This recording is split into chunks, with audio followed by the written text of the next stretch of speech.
மலையிட்ட பேசுகிறாரு, மாடுகிட்ட பேசுகிறாரு, ஆடுகிட்ட பேசுகிறாரு. இப்படியே சொந்த கட்சிக்காரங்களை அடிக்க ஆரம்பிச்சு இன்னைக்கு வந்து கண்ணில் வர்றவனை பொருள்லாம் இழுத்து அடிக்க ஆரம்பிச்சிட்டாரு. கட்டையெல்லாம் கிழிஞ்சு மூஞ்சி முகம்லாம் காயம், இரத்த காயங்களோட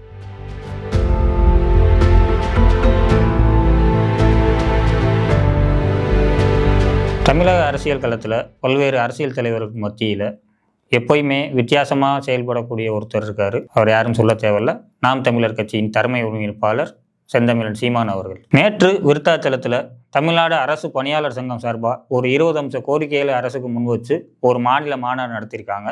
அதுக்கு சிறப்பு விருந்தினர் அழைக்கப்பட்டு சீமான் அவர்கள் போய் கலந்துக்கிட்டு சிறப்புரையாற்றிட்டு வந்திருக்காரு. வழக்கம் போல தனக்கு உரிய பாணியில் அண்ணன் எப்பயும் போல சிறப்பாக பேசிட்டு கிளம்பியிருக்காரு. அவர் கிளம்பி போகையில் ரங்கன் அப்படின்ற ஒரு நபர் அவரோட வாகனத்தை வழிமறித்ததாக கூறப்படுது.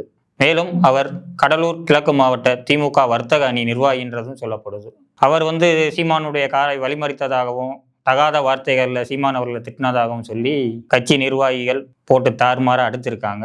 கோவப்பட்ட சீமானும் காரை விட்டு இறங்கி வந்து அடித்து அவரை பார்த்தீங்கன்னா அந்த சட்டையெல்லாம் கிழிஞ்சு மூஞ்சி முகம்லாம் காயம், இரத்த காயங்களோட வீடியோக்கள்லாம் நம்மளாலே பார்க்க முடியும். என்ன திட்டினாரு, ஏன் திட்டுறாருன்றது ஒன்றும் தெரியலை. இது எந்த வகையில் முறையானதுன்றதும் தெரியல. சீமானின் ஆதரவாளர்களால் ஒரு தனிநபர் தாக்கப்படுவதை தடுத்து நிறுத்தி காவல்துறை அந்த ரங்கன் என்பவரை சமாதானப்படுத்தி அனுப்பி வச்சிருக்காங்க. ஆனால் நாம் தமிழர் கட்சியினர் அதோடு மட்டும் இல்லாமல் விருத்தாச்சலம் காவல் நிலையத்தில் அவர் மேலே புகார் அளித்ததோடு சாலை மறியலிலையும் ஈடுபட்டிருக்காங்க.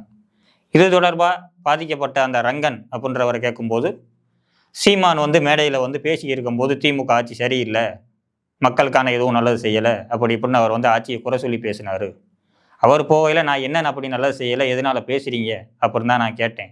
இதை கேட்குறதுக்கு தாக்குறது நியாயமா? அவர் ஏன் இப்படி பேசணும்?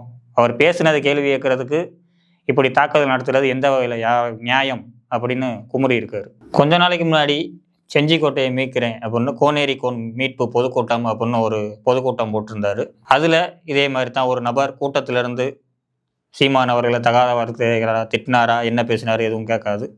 மேடையில் பேசியிருந்தவர் ஆவேசப்பட்டு இறங்கி போய் அடிச்சுட்டு வந்ததை பார்த்துருப்போம். இப்போது நேற்று நடந்த இந்த சம்பவத்துக்கு அப்புறம் நல்லா இருந்தவர் இப்படியே சொந்த கட்சிக்காரங்களை அடிக்க ஆரம்பிச்சு இன்னைக்கு வந்து கண்ணில் வர்றவனை பொருள்லாம் இழுத்து அடிக்க ஆரம்பிச்சிட்டாரு, அண்ணனுக்கு என்னாச்சு அப்படின்னு சோசியல் மீடியாவில் பலரும் பலவிதமாக பேசிட்டு வராங்க. திராவிட சக்திகளுக்கு நான் தான் மாற்று, தமிழ் தேசியத்தோட முகமாக தன்னை அடையாளப்படுத்திக்கிட்டு இருக்க சீமான் பல்வேறு போராட்டங்களாக இருக்கட்டும், பிரச்சனைகளில் வந்து தலையிடுறதா இருக்கட்டும், மக்களுக்காக குரல் கொடுக்குறதா இருக்கட்டும், எந்த வகையிலையும் அவர் குறை சொல்கிறதுக்கு எதுவும் கிடையாது.